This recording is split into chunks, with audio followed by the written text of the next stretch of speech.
Barra de Opinión presenta.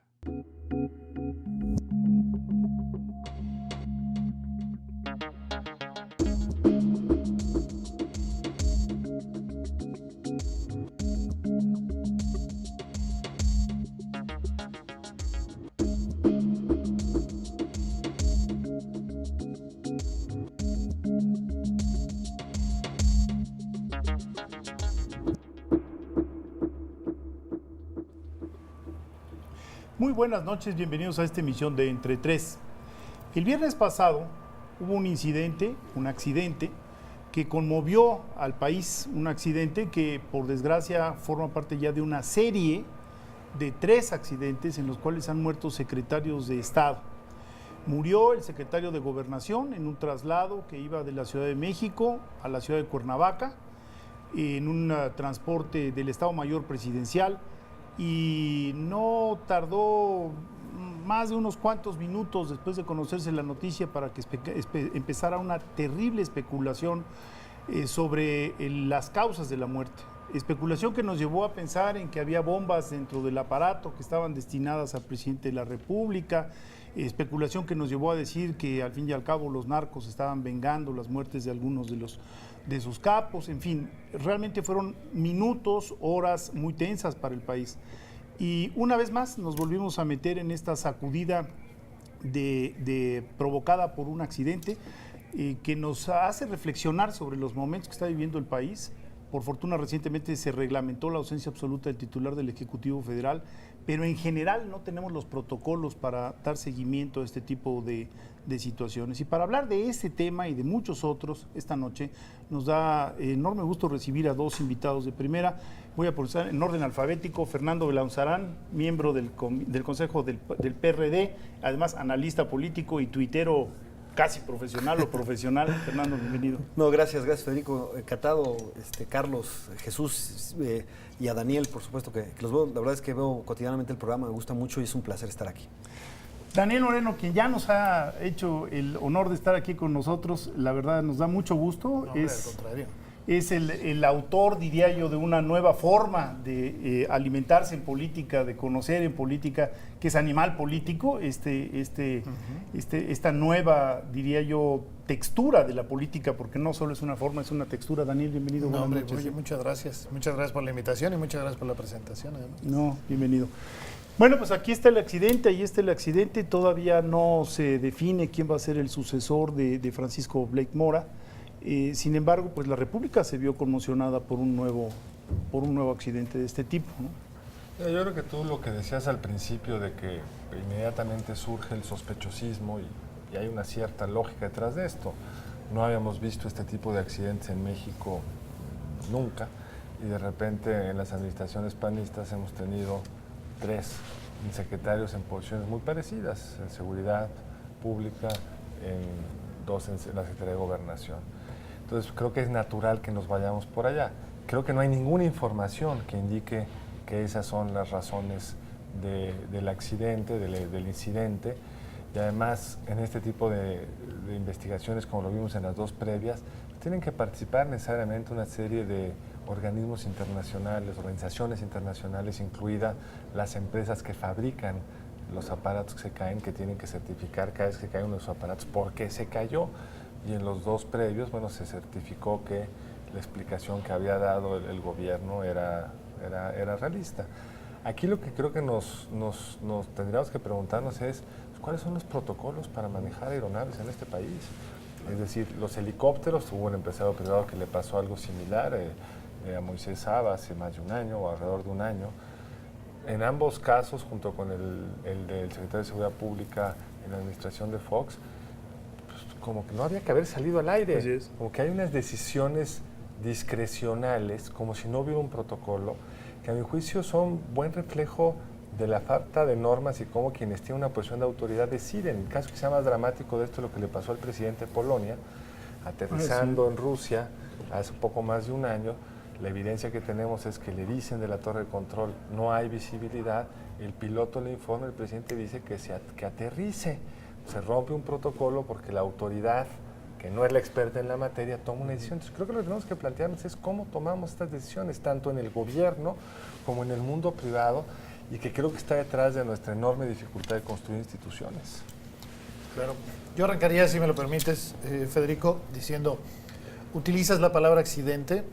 Yo prefiero, por simple pulcritud, digamos, usar la palabra incidente. ¿Por qué? Pues porque la verdad no sabemos bien a bien qué pasó. Pero además, en efecto, el sospechosismo, no sé si solo fue unas horas o llegó para quedarse. Es decir, ¿alguna vez habrá cierto consenso en este país de qué le pasó al secretario de Gobernación? Yo creo que no. Yo creo que no, y tiene que ver con varias cosas. Primero, festejaría que creo que hubo una respuesta rápida en términos de comunicación. 11:15 encuentran el helicóptero, 12:30 está la vocera del presidente diciendo murieron todos. 1 hora 15 minutos, es poco tiempo. Sí. Pero después, yo creo que viene una primera cosa, que es el presidente sale y dice accidente.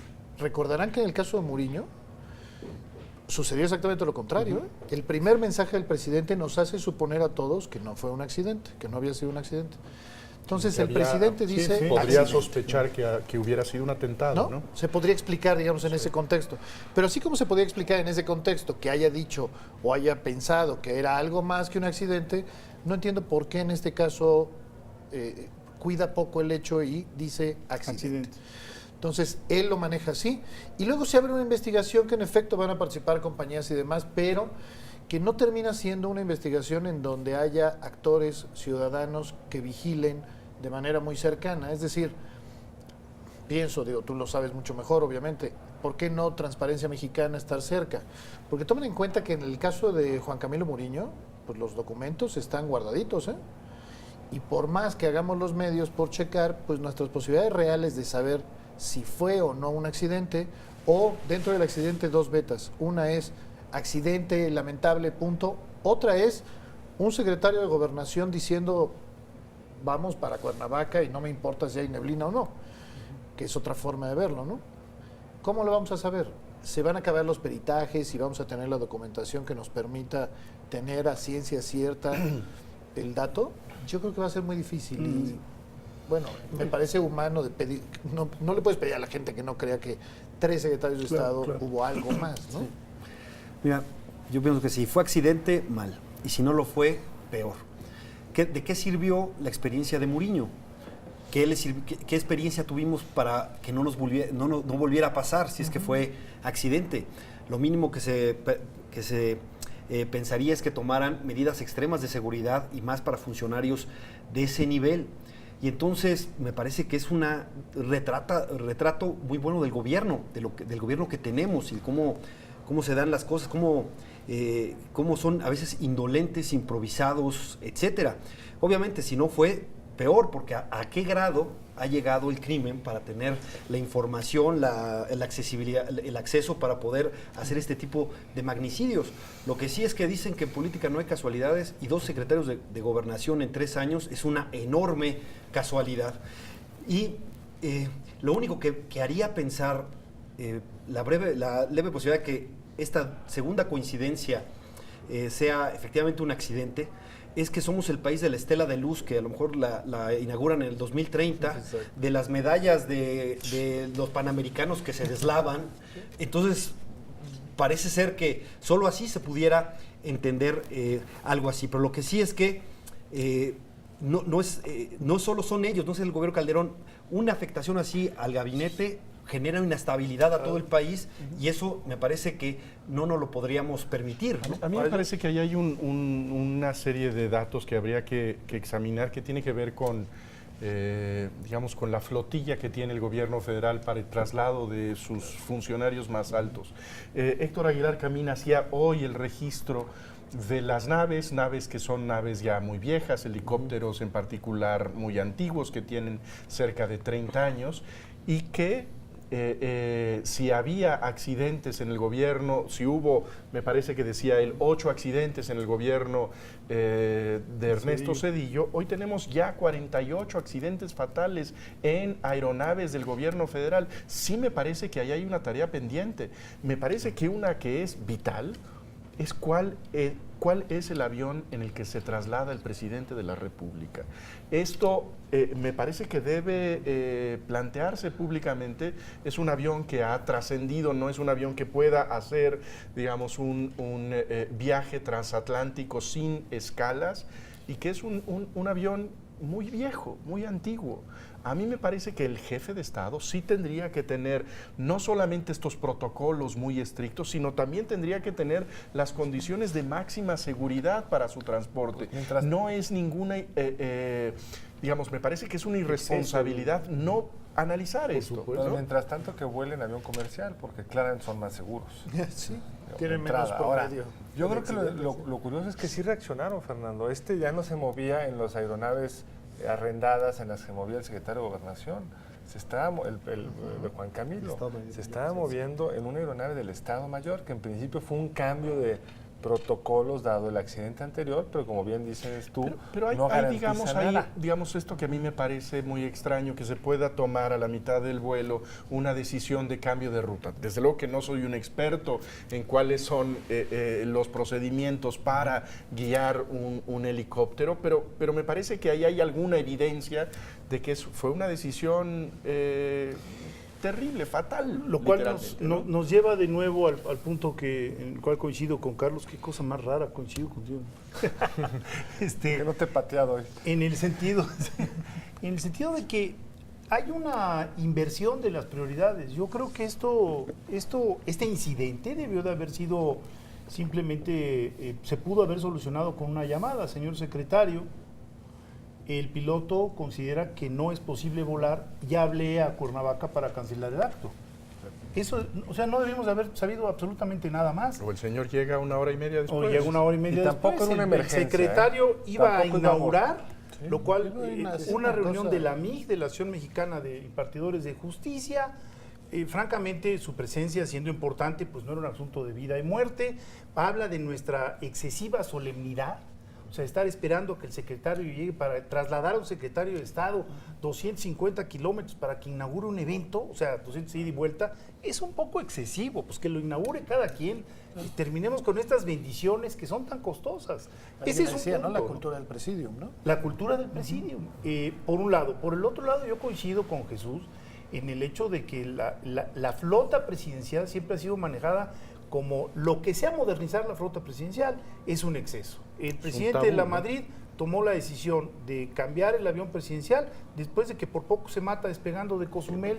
Tuvieron que aterrizar de emergencia en Cancún porque se le reventaron 2 turbinas, porque era un avión viejísimo. Entonces, bueno, nos ha ido relativamente bien. Ernesto Zedillo se cayó en un helicóptero, Carlos Salinas se cayó en otro helicóptero. Entonces, bueno, ¿a qué estamos jugando? Es falta de responsabilidad republicana. Ahora, esto, ¿no? Y el debate, perdona, el debate público que habría, ¿eh? Tú dices, voy a comprar un avión de no sé cuántos millones y ¡pues! Drama Lo de curioso semanas, es el ¿eh? dinero que han gastado los gobernadores en sus equivalentes. Habría que sumar los 32 aviones o 30 y no sé cuántos que habrá por gobernador, los cuantos tengan más de uno. Digamos, Y invitar a vale- Fidel Herrera aquí. y valen mucho más que la flota del presidente. Ahora, un dato positivo, que no creo que lo pasamos de largo porque las cosas que no pasan no las analizamos. En una incertidumbre macroeconómica como la que hay en el mundo, en medio de la duda de si va a tronar o no el euro, un evento como este Sí. en el mercado mexicano prácticamente se ha percibido. Es decir, esa es la parte donde sí nos hemos fortalecido de forma importante. Los sexenios, muchos sexenios, al final bastaba un rumor de que a lo mejor se iba a caer un día el secretario de Gobernación iba a renunciar. para que se cayera, que iba a renunciar, para que se cayera el tipo de cambio de forma importante. Entonces sí creo que en eso, por lo menos el país ha adquirido una densidad y una institucionalización que permite sortear un evento como este sin mayor volatilidad. Además fue viernes 12:30, ¿no? Cuando se hace público. Sí, hubiera No sé sido- hasta dónde... No, hubiera sido posible en 30 segundos todo el mundo se va, si hubiera sido Bueno, y la también reacción. es una triste pero buena noticia el haber visto un mínimo de cohesión También. en la clase política, ¿no? Sí. Es decir, no hubo expresiones altisonantes, o hubo realmente un sentido de Se cohesión comportaron. y de comportamiento. La ceremonia en el Campo Marte con la asistencia digamos, de representantes de las distintas oposiciones. Creo que eso también habla de una cierta madurez que ha ido avanzando, porque ha habido ocasiones en donde sucesos como este eran tomados, recordemos la propia muerte de Colosio, en donde hubo reacciones muy encontradas y ahora no, creo que Hubo sensatez. hubo sensatez. Ahora, lo de Colosio fue un asesinato y en el medio de un conflicto dentro del propio partido. Si hay una diferencia entre un incidente y un asesinato. Pero no hubo lucro con la muerte, ¿no? Que es algo muy vil, ¿no? No, sin duda. Ahora, pero déjenme preguntarles, ¿hasta dónde debe ser prioridad para este gobierno el que se sepa realmente qué pasó y además que convenzas a la gente? ¿Puedes convencerlo? ¿Es un reto realmente de este gobierno? ¿Es un reto solo de comunicación? Yo creo que sí tiene que hacer todo el esfuerzo por hacer, digamos, claro y público toda la información que existe. Me parece que lo hizo hasta donde yo reconstruyo la historia, lo hizo bien en el caso de la muerte del secretario Muriño. Me parece que hubo una constante oferta de información, que conocimos al final incluso las grabaciones de la caja negra. Sí, me parece que se conoció lo que pasó y a mí me parece convincente. Habrá desde luego gente que no lo crea. Es que ese es el problema. Creo que sí lograron hacer convincente la explicación del accidente con Muriño. Pero este segundo accidente genera también otra vez sospechosismo sobre el primero. No sé, me explico. Entonces, lo que se había ganado en percepción de que eso fue una mala pericia del piloto por haberse acercado a la sonda del otro avión, a la estela del otro avión, ahora con esta coincidencia vuelve a haber sospechosismo. Ahora, en lo que son peras y son manzanas, pues que Felipe Calderón se consiga un brujo de Catemaco y se haga una limpia ahí en Los Pinos, porque si efectivamente esto es accidente, que incluso, insisto, no debiera darse así, porque tienen que tomarse protocolos más serios, pues perder a dos hombres cercanos de confianza en 3 años de su sexenio es lo más parecido a la nada más le falta su nube negra encima. Pero vamos a tener que regresar un momento más a discutir otros temas que pasaron el fin de semana. Regresaremos con la elección de Michoacán.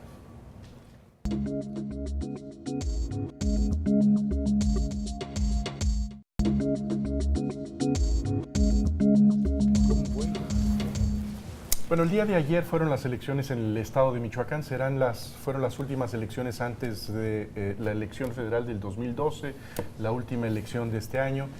Y lo que encontramos es que pues ayer se dio una elección mucho más reñida de lo que nos anticipaban las encuestas que prácticamente habían ya coincidido en que la triunfadora sería la candidata del Partido Acción Nacional, y lo que nos muestran hoy los datos más confiables es que quien está adelante y quien al parecer ganó la gubernatura de Michoacán es el candidato del PRI.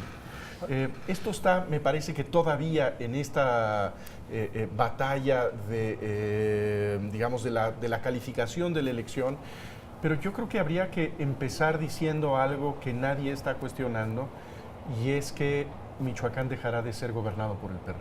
Yo creo que el gran dato de la elección de ayer es que uno de los grandes bastiones, no solamente importantes en términos territoriales, sino simbólicos, emocionales para el Partido de la Revolución Democrática, que era esa cuna del cardenismo, que era Michoacán, deja de ser, patrimonio político de la izquierda y se desplaza al PRI de nuevo. Pero antes de ir a eso, que me parece fundamental, yo creo que estamos magnificando un error nuestro, no de los encuestadores. Y yo caí en el mismo. Los que dijeron que iba Coco arriba fueron Gabinete de Comunicación Estratégica en Milenio, que todo el mundo dice que son encuestas telefónicas y no bien hechas, y una de Reforma, que todos mis amigos encuestólogos me dijeron, fíjate bien, dice Mural, el 20% de la muestra es telefónica, no le hizo Alejandro Moreno. Las otras, la de Ulises Beltrán, le da mayoría bastante amplia, incluso mucho más amplia de la que sacó al que ganó, al candidato del PRI. Lo mismo con la de Parametría, lo mismo con la de Jorge Buendía.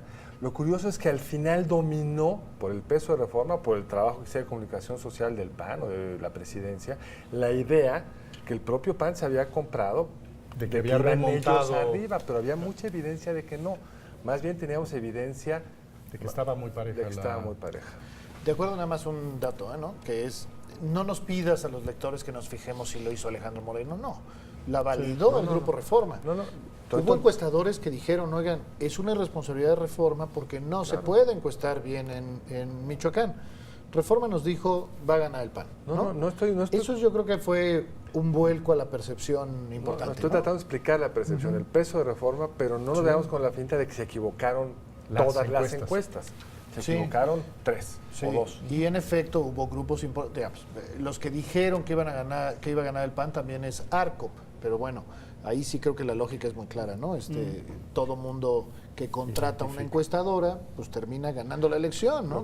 Lo cual habla muy mal de las encuestadoras. Muy mal, porque les pasó a los 3 partidos. Bueno, hoy viene un diario de circulación nacional con las encuestas de los 3 candidatos, en donde cada uno de ellos viene ganando la elección. Sí, es una locura, ¿no? Ahora, también hay que decir que fue una elección excepcional.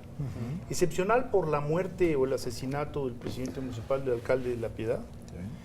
Excepcional por la muerte del secretario de Gobernación, que todos esos sucesos pueden influir. Y excepcional porque participaba la hermana del presidente, lo cual no deja de... Excepcional de la participación, porque esperábamos menos participación y 55%, yo creo que hay buenas noticias, buenas noticias. Todos teníamos un poco de escozor al pensar en lo que había ocurrido el 15 de septiembre del 2009, ¿no? En el grito, claro, en Morelia. Teníamos escozor por lo que sabíamos de la infiltración del narco en la entidad. Recordemos que fue Michoacán la entidad que de alguna manera implosionó toda la guerra contra el narco.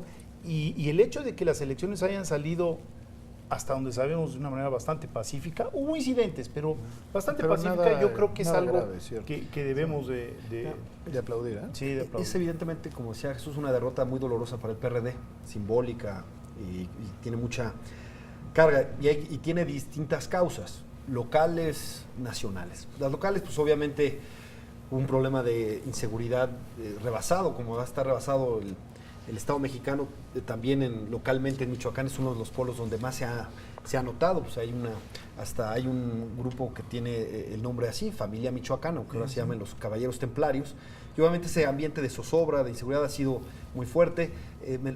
Lo desafortunado también del medio hermano de Leonel Godoy, por supuesto que eso pesó, y pues eso, no había una buena percepción del gobierno en Michoacán. Eso es por una parte. Segundo, un lugar común que no por eso deja de ser cierto. En una división se pierden todos. Y se ha venido dando en las elecciones después del 2006 ese asunto, y hay que ver las causas de esa división, porque yo escucho ahora a Andrés Manuel diciendo borrón y cuenta nueva a Calderón, y entonces yo no entiendo cuál fue el motivo de la división, porque ni a eso llegaron los chuchos para declarar algo similar a borrón y cuenta nueva a Calderón, como lo está haciendo ahora Andrés Manuel. Hay un cambio de apuesta. ¿Por qué? Yo comentaba un poco antes del programa de que cuando viene el desafuero, Andrés Manuel dice, no caigamos en la trampa de la provocación, no cerremos avenidas, no cerremos calles, no cerremos oficinas públicas. Lo dice ya que va a la Cámara de Diputados. Y sin embargo, y así pudo derrotar al desafuero y fortalecerse. Cuando viene lo de las elecciones, los traumáticos resultados de 2006, cierra Reforma. Y es que ya no está pensando en las elecciones, ya no está pensando en las urnas como sí lo hacía con el asunto del Pero Andrés Manuel López Obrador no fue el eje de la elección michoacana de ayer. No, ¿a qué me refiero, Jesús? ¿A qué me refiero? Hay una mala percepción del gobierno de Calderón, hay fallas del gobierno de Calderón, y quien lo está capitalizando no es el principal opositor, como pasa en cualquier país, sino quien capitalizó las fallas del gobierno de Calderón, esta mala percepción del gobierno de Calderón, es el PRI, que venía atrás, quien capitalizó, todo el problema de inseguridad, todos estos problemas, la crisis, etcétera. No fue la izquierda, que fue el principal opositor del PAN. Pero en el caso del PRD estamos hablando de un... Claro, es que hay un ánimo nacional, que lo vemos en todas las elecciones desde ahí, que ha favorecido al PRI.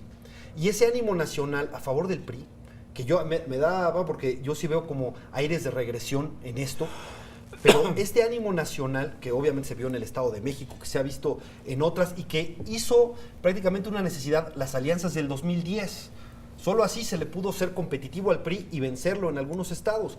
Y ese ánimo nacional, por supuesto, que se expresa ahí. A eso es a lo que me refería. Pero en Michoacán el PRD es gobierno, es decir, ahí el eje de la contienda es un eje muy distinto al que tenemos nosotros a nivel nacional. Yo me parece que con frecuencia tropezamos en la lectura de las elecciones locales como mensajes al 2012. Veamos nosotros cómo está Peña Nieto y cómo está el PRI y cuáles son las posibilidades de Ebrard y López Obrador para que todo nos cuadre con nuestra visión del 2012. Las elecciones michoacanas me parece que fueron michoacanas y que se explican con coordenadas michoacanas y los candidatos responden a una dinámica local. Claro, no solo. Perdóname, nada más agregaría un par de elementos más. Uno es, Tamaulipas y Chihuahua son dos estados en donde la violencia también es muy fuerte y el partido en el gobierno ganó, pero tranquilo, Sí. Aquí no.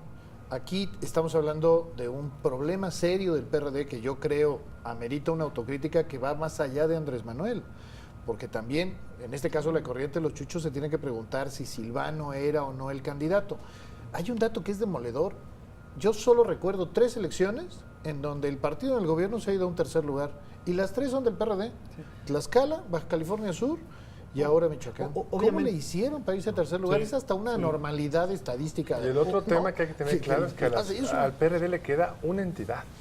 Exacto. Porque Guerrero pensar que es del PRD es un poco extraño, Claro, es un priista. Entonces, ¿qué va a hacer el PRD? Tiene un dilema enfrente muy fuerte. Claro que pesan estas cosas. Yo doy algún dato. 3 meses o 2 meses después de las elecciones del 2006, primero con la toma de Reforma, casi perdemos Chiapas, que se veía más o menos clara. Un mes después, Tabasco, donde Andrés Manuel había ganado como 5-1 la elección contra su otro paisano, había sido terrible. Perdimos Tabasco en esa lógica. Sí, es una lógica que afecta, pero no solo eso.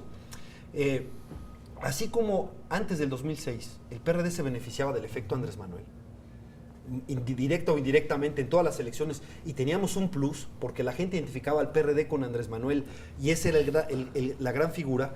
También está pasando eso a favor del PRI. Porque el PRI, ¿qué ha hecho?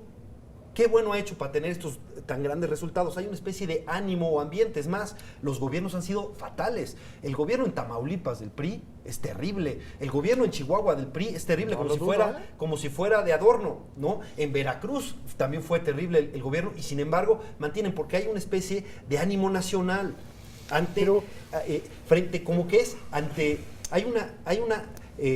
no sé si llamarle desengaño por la democracia también, y la gente está buscando hacia el pasado como la respuesta, pero existe, es bastante normal. El partido en el gobierno federal tiene una gran cantidad de saldos negativos. Y el PRD, que podría captar esto, se ha dedicado a destruirse entre ellos. Michoacán no es la excepción del fenómeno electoral que tenemos enfrente. O sea, la semana pasada venía una encuesta del Universal donde el 50% de los electores se dicen no partidarios. Viene a corroborar una previa en donde el 44% de los electores se dice independiente. Entonces, hay una masa de electores, por ejemplo, que se espera algo así como el 35-40% de los electores, dice que se va a esperar hasta el último mes antes de la elección para tomar su decisión. Es un elector más exigente, más informado, menos ideológico, y eso hace que, digamos, los partidos políticos caigan en cierto desconcierto, porque no tienen garantizada la clientela y tienen que trabajar más. Yo creo que tiene mucho que ver los candidatos. Sí. O sea, el jalón no tendría por qué ser distinto en Michoacán.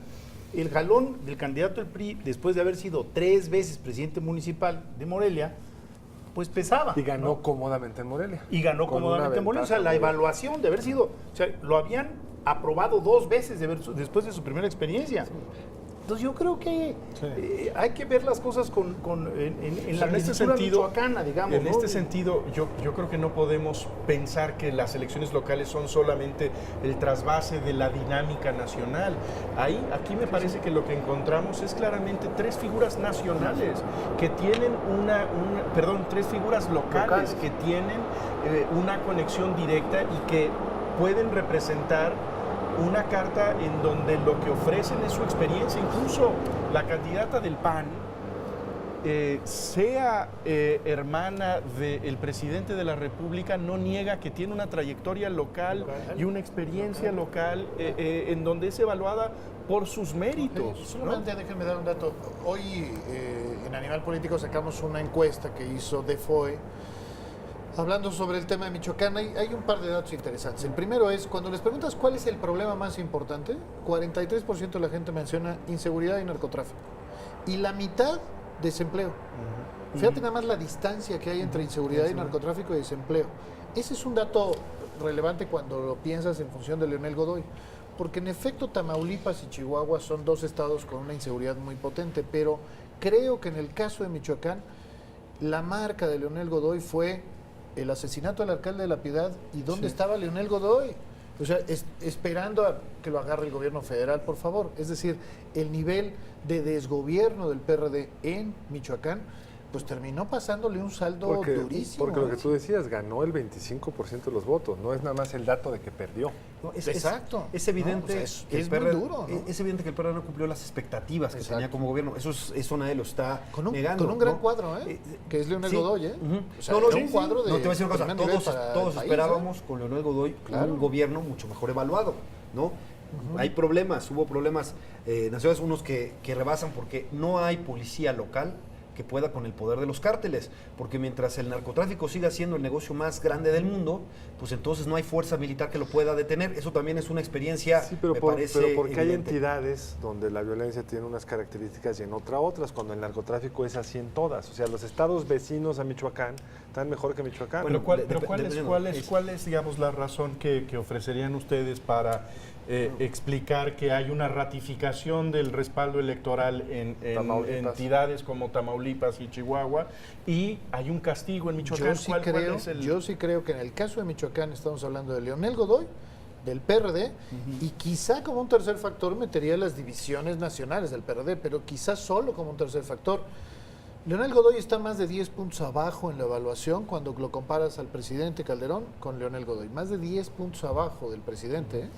Entonces, es un estado con un problema de gobernabilidad, con una ausencia absoluta de Leonel, con un hermano, medio hermano presuntamente involucrado con el narcotráfico, con un PRD pues que no ha sabido gobernar a niveles alcaldías. O sea, sí es la suma de problemas. Claro, si a eso le añades que si Andrés Manuel hizo o no hizo, ok, pero la verdad la figura de Andrés Manuel no es la figura clave de Michoacán. No, es que, insisto, hay que saber combinar ambos aspectos. Si uno ve cualquier encuesta nacional, se da cuenta cómo creció el rechazo. Antes el partido más rechazado era el PRI y el político más rechazado era Madrazo. Eso era el 2006. Si tú ves la evolución del rechazo, el rechazo del PRD y de Andrés Manuel van juntos. ¿A partir de qué momento? Del cierre de Reforma. Y luego vino la toma de tribunas, y luego vino llamarle pelele, y luego vino llamar...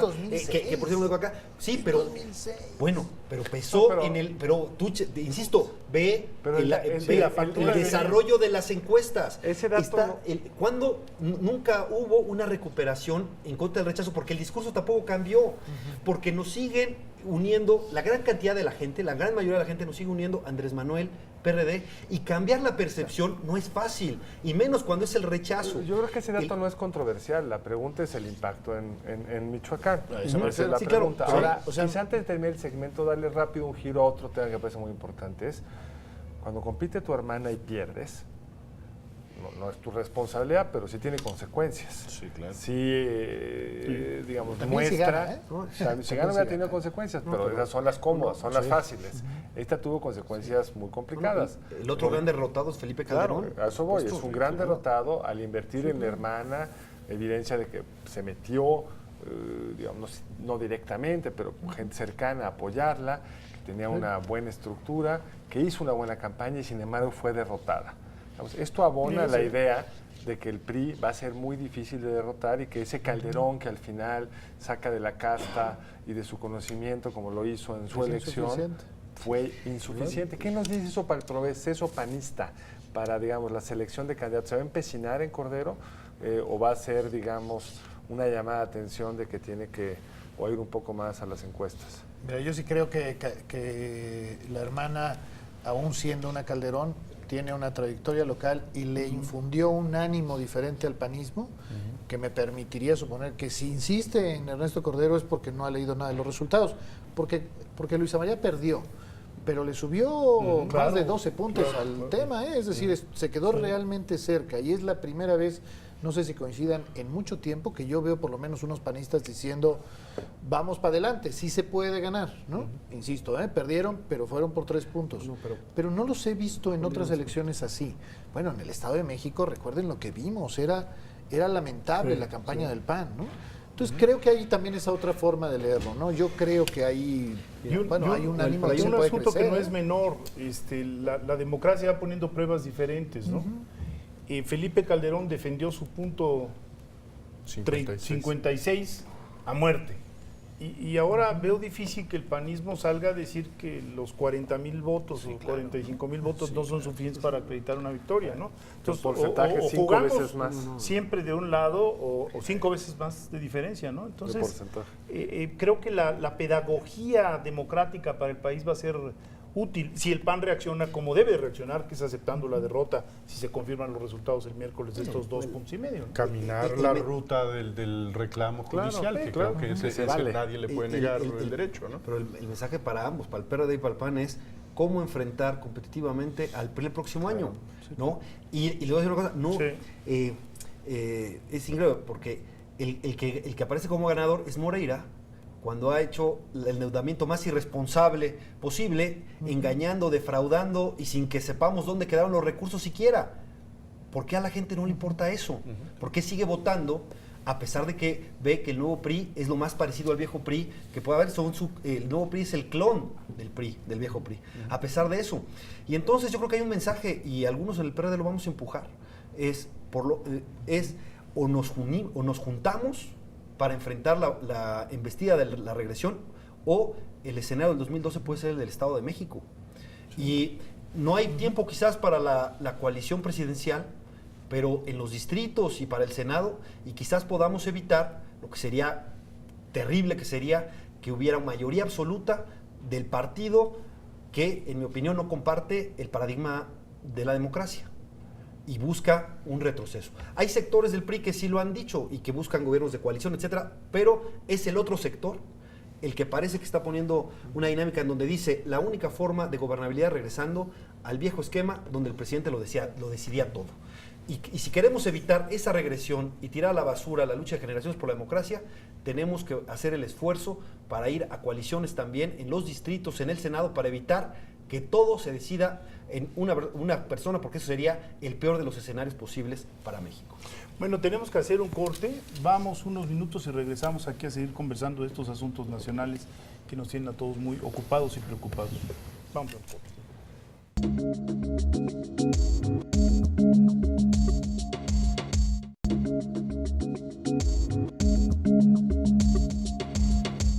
Estamos de regreso en Entre Tres. Discutía Fernando hace un momento que si ganara el PRI sería una regresión, una vuelta al pasado, el fin de nuestro esfuerzo democrático, y Daniel creo que tiene una visión un poco distinta. Sí, yo la verdad no creo que tengamos que condenar al PRI, porque el PRI en estos 10 años, bien, mal, regular, poquito, mucho, lo que quieras, pero comparado con otros partidos quizá mucho, ha demostrado que puede jugar con las reglas de la democracia. Platicábamos de un ensayo que se publicó apenas este domingo en Enfoque, el suplemento de Reforma, que me parece que puede resumirse en decir: el PRI jugó con las reglas de la democracia en su derrota, entregó el poder en el 2000, en el 2006 jugó, perdió y se cayó, y en cambio los dos partidos de la oposición, que en ese entonces eran de la oposición, que se asumían como los demócratas, llevan 10 años demostrando que son poco demócratas, que son poco institucionales, y que le abrieron la puerta a esto, poniendo en un mismo ¿no? saco al PRD y al PAN. En diferentes niveles, pero seamos francos, digamos, este gobierno, digamos, el carácter democrático de este gobierno yo creo que ha sido cuestionado más de una vez, con sus propias decisiones. Pero, por ejemplo, van a aceptarlo en Michoacán sin problemas, aunque sea el hermano del presidente, presumiblemente. Han pasado 24 horas pero y no, presumiblemente, no. El discurso ha sido que hubo apoyo al narcotráfico al PRI, que no se ha demostrado. Que faltaban unos votos por contar, pero no han presentado sus actas. El PRI salió diciendo, oigan, aquí está el 99%. Yo creo que la hipótesis es interesante, Daniel, pero por ejemplo, en los últimos días, el cobijo del PRI a su dirigente nacional, el hecho de que no haya una exigencia de los priistas para que el hombre salga, se despoje de su cargo y presente su defensa sin el respaldo de la institución de su partido, me parece que habla de un partido que no se ha hecho cargo de lo que significa vivir en democracia. Y yo creo que ahí hay una cultura que sí es una cultura de complicidad, en donde si es uno de los nuestros, nosotros lo cobijamos. En el PAN no vemos eso. En el PAN sí vemos, si hay un alcalde que tiene relaciones turbias con un señor que vende quesos, al tipo le piden su renuncia, lo expulsan del partido. No, bueno, No siempre, ok, pero ese ejemplo no me parece justo. Mauricio Fernández declaró abiertamente que había tenido tratos con el crimen organizado y ahí sigue Mauricio Fernández como presidente municipal. Un punto.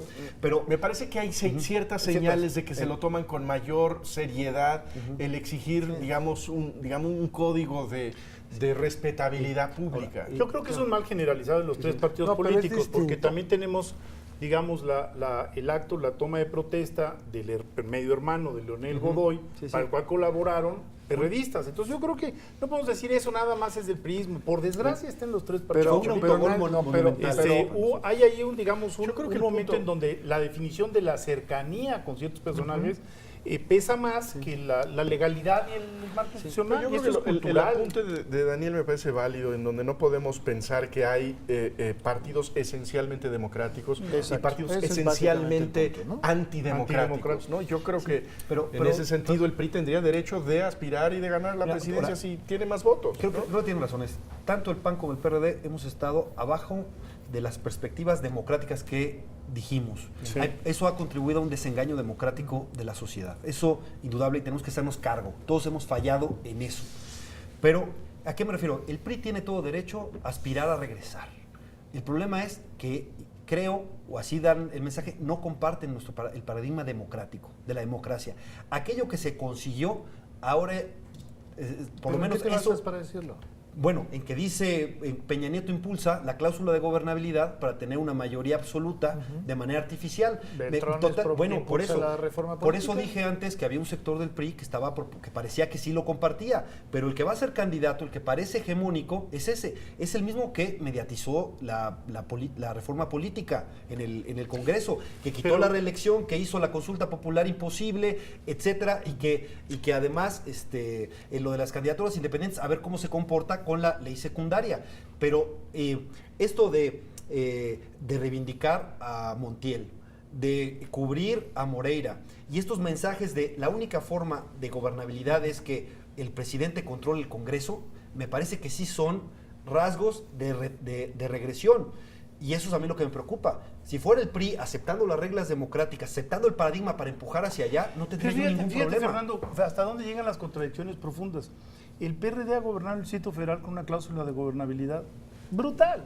Y el presidente Felipe Calderón está demostrando que el dedo también puede ser azul, impulsando un candidato que las encuestas le están diciendo que no. O sea, eso es lo dramático, que tenemos que entrar al fondo. O sea, el fondo es que todos compartimos esa cultura por momentos y tenemos que señalarla en uno y en otro, porque está extendida. Muy tarde pues se quitó la cláusula de gobernabilidad del DF. Sí, se acaba de quitar. Tiene razón. Pero gobernó 10 años. Lo acepto. Y yo espero que no tengamos que pasar a la oposición en el DF para hacerlos otra vez los más democráticos en el DF. Nos falta mucho para hacer, tienes toda la razón, y yo acepto esa parte de la crítica. Por eso digo que hemos contribuido a este desengaño democrático. Pero la culpa no la tiene la democracia, sino la ausencia de que tenemos señores feudales que ahora tienen todos las facultades metaconstitucionales que antes tenía el presidente de la República, ¿no? Que controlan a los otros poderes, que controlan a los órganos que debieran ser autónomos, que controlan algunos medios de comunicación y que incluso llegan a controlar hasta partidos de oposición. Son nuestros virreyes. Fíjate. El único contrapeso que tienen algunos virreyes es el crimen organizado. Esa es la realidad terrible que tenemos ahora en el país. Me parece que la apuesta es más democracia, y por eso yo saludo la propuesta de gobiernos de coalición como una posibilidad de darle gobernabilidad con la pluralidad, no anulando la pluralidad como es la propuesta de Peña Nieto. Fíjate qué interesante. El que está por adelante de los partidos políticos es el elector. Ahora, tenemos una república dividida básicamente en 3 bloques. Los partidos, los estados donde no ha habido alternancia, los estados donde hay alternancia en primera generación y los estados donde hay alternancia en segunda generación. O sea, gobernaba el PRI y sigue gobernando el PRI, gobernaba el PRI, salió el PRI, gobernaba el PRI y gobierna otro partido, gobernaba el PRI, salió el PRI y regresó el PRI o llegó otro partido, Querétaro, San Luis Potosí, en fin, una serie, Nuevo León. El elector sí le está apostando a la democracia.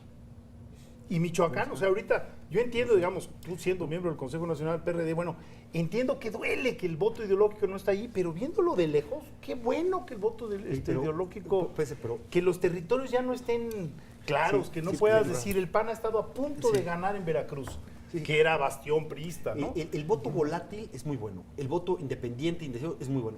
Sin embargo, cuando vamos de cerca vemos que creo que la calidad de nuestras elecciones está bajando, la calidad democrática. ¿Por qué? Después, en los últimos años de Zedillo, y acá parecía que iba muy bien la calidad democrática, nuestras elecciones estaban bien.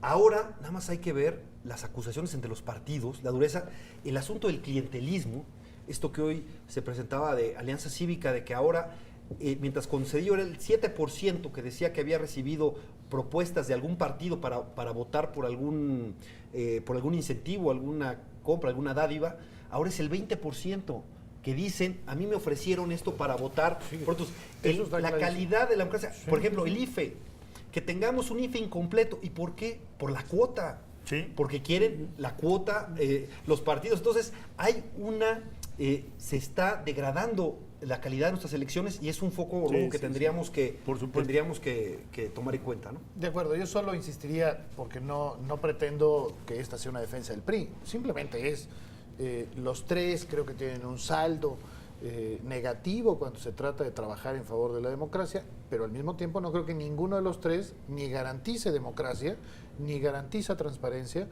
ni al revés, ni garantiza antidemocracia por sí mismo. Creo que hay mucho más que... Aunque lo que sí creo que es un dato interesante es cuando un gobernador tiene todo, se suele comportar muy antidemocráticamente, independientemente del color. Y eso es lo que yo creo que sí es una elección para la elección federal. Porque un país sin ¿eso pesos y valida contrapesos... coaliciones y demás, incluso entre adversarios ideológicos? Pues no sé, eso lo tendrán que decidir ellos, pero yo creo que... Complicado, ¿no? Pero yo sí creo que hay un tema ahí de que en los estados donde tiene un gobernador todo el poder es donde están los peores abusos. Yo también creo. No es donde avanzan más las reformas y entonces hacen las mejores instituciones, es donde se sirven con la cuchara más grandota. Se nos está yendo el tiempo y creo que habría que hablar algo de de la decisión inminente, una decisión que me parece que puede ser crucial para el proceso electoral, que es el que se anunciarán dentro de unas horas, al parecer el día de mañana. Pues quién ganó la pareja de encuestas que solicitaron Andrés Manuel López Obrador y Marcelo Ebrard. Yo creo que esto es una decisión que está, digamos, con una marca de mucho misterio, es decir, que no han sido claras las reglas y que no tienen, digamos, ninguna conducción de partido, sino que es explícita y públicamente un acuerdo entre dos personas que en un café o en una oficina se sentaron a pactar las reglas que son satisfactorias para ellos y que plegaron, por lo tanto, a su partido a acatar esa decisión de los dos caballeros. Pero que finalmente parece anunciarnos que eso que decíamos durante mucho tiempo, que se podría romper la izquierda, que podría haber dos candidatos, creo hoy que es poco probable. Yo creo que sí podemos anticipar que van a librar el escollo los perredistas y tendrán un candidato respaldado por, digamos, esas fuerzas de la izquierda. Yo creo que es muy antidemocrático, es totalmente contrario al espíritu del partido que en principio se dice más democrático, pero estamos de acuerdo, creo que no le quedaban alternativa, porque es un partido que no puede salir a votar. El PAN puede salir a votar, bien, mal o regular. El PRI en general no lo necesita, lo resuelve de otra forma y lo resuelve con cierta unidad. Mucho daño cuando lo ha hecho. Sí. ¿Pero no crees, Carlos, que había un punto medio?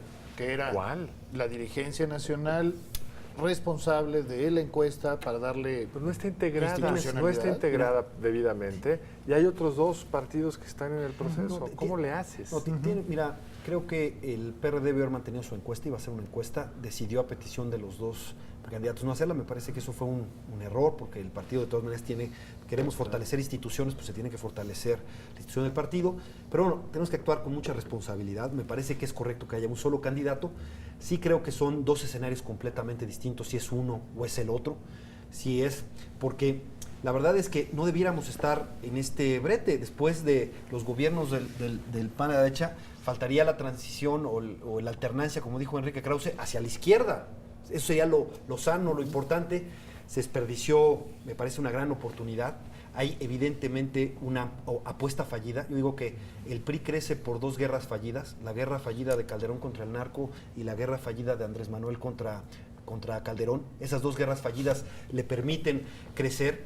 El día que tomó posesión Calderón, el 1 de diciembre de 2006, Andrés Manuel dijo en el Zócalo: no habrá normalidad política. Esa fue su apuesta, y fue una apuesta terrible, ¿no? La división empezó. ¿Qué hacemos con las bancadas que teníamos? Las bancadas más grandes en nuestra historia. Promovemos nuestras reformas, eso es lo que decíamos, una parte importante del partido. Los chuchos, era, digamos, la bandera, promovamos nuestro pro-reforma, nuestro programa, y Andrés Manuel no quería ningún acuerdo en el Congreso. Quería que esto pues, se descompusiera, porque no quería normalidad política. Ahora, Andrés Manuel, pues, ahora puede ser el no, claro, candidato ahora del PRD yo celebro su cambio de discurso.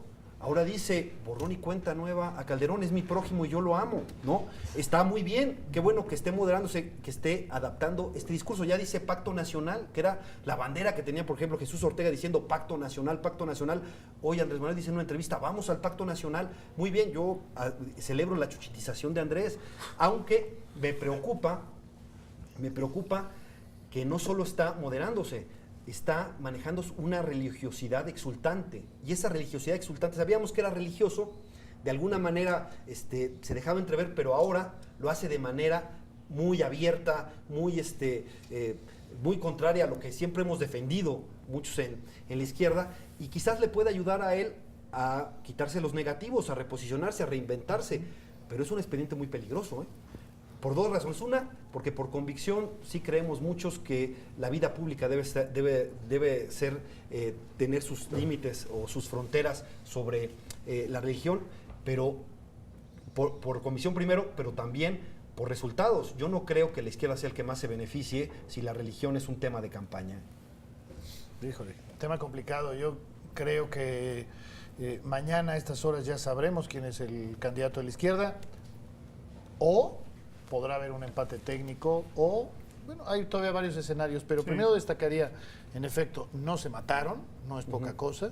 Había grupos en ambas partes que decían que cada quien vaya por su lado, ¿para qué nos preocupamos? No se mataron. Sigo creyendo que Andrés Manuel López Obrador es un candidato, puede ser un candidato muy interesante, en muchos sentidos, interesante porque es el único que contrasta. Hace no mucho te oía, ¿no, Carlos? Es el que tiene un diagnóstico distinto de lo que le pasa a este país, el que tiene propuestas diferentes sobre cómo resolver las cosas en este país, debatibles evidentemente, pero diferentes, y que pues podría tener el gran reto de decir, bueno, en un lado están Peña Nieto y Josefina o Ernesto Cordero, y del otro lado estoy yo. Hay dos claras apuestas, y eso puede tener resultados electorales no malos.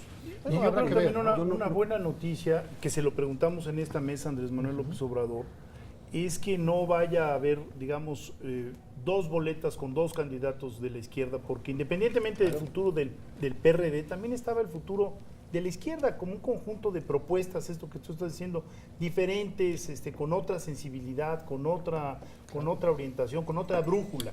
Esto facilita, yo creo, el camino para que la izquierda lentamente vuelva a recuperar niveles significativos, porque si no, lo que nos anunciaban las encuestas es que se hubieran quedado PRD con Andrés Manuel, perdón, con 10%, 10 y 10, pues lo sí, cual hubiera sido terrible. terrible para los equilibrios políticos del país. Yo difiero un poco, Daniel, porque yo vengo de una izquierda que de alguna manera asume que la caída del muro de Berlín decidió que no hay justicia sin libertad y sin democracia. y que necesitamos no solo la justicia, que creo que Andrés Manuel acierta en declarar la terrible pobreza que hay para mucha gente, es un fracaso del modelo económico de nuestro modelo, el asunto de que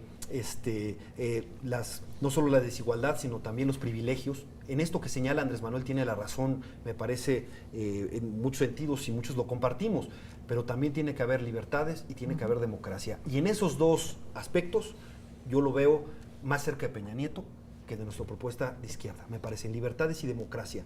Cuando yo digo que no comparten el paradigma democrático Peña Nieto, también quiero decir que yo tengo mis serias dudas de que Andrés Manuel también comparta el paradigma democrático. Queremos verdaderamente decidir que la solución de este país es por la democracia y por la izquierda, y tenemos en ese sentido, me parece, cuando se dice el PAN fracasó en hacer de la alternancia el cambio, que lo haga la izquierda, me parece que sí.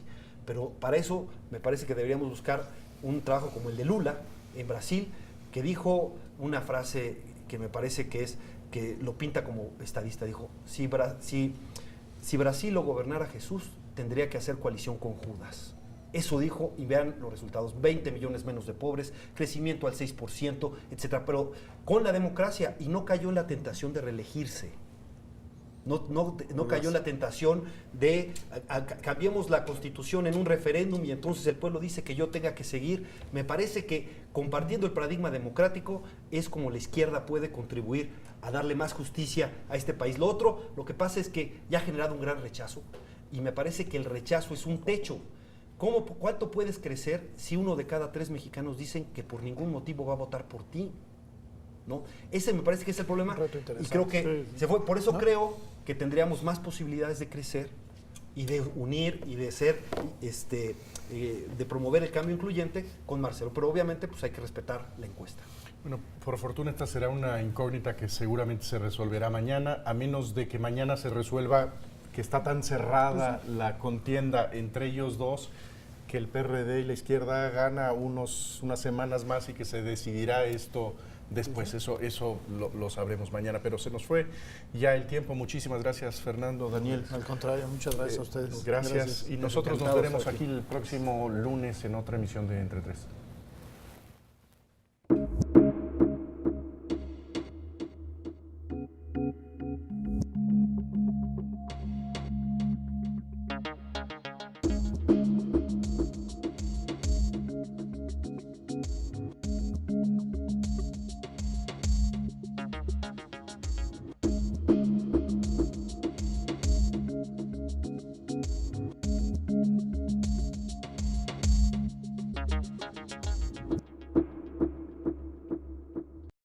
Barra de Opinión presentó.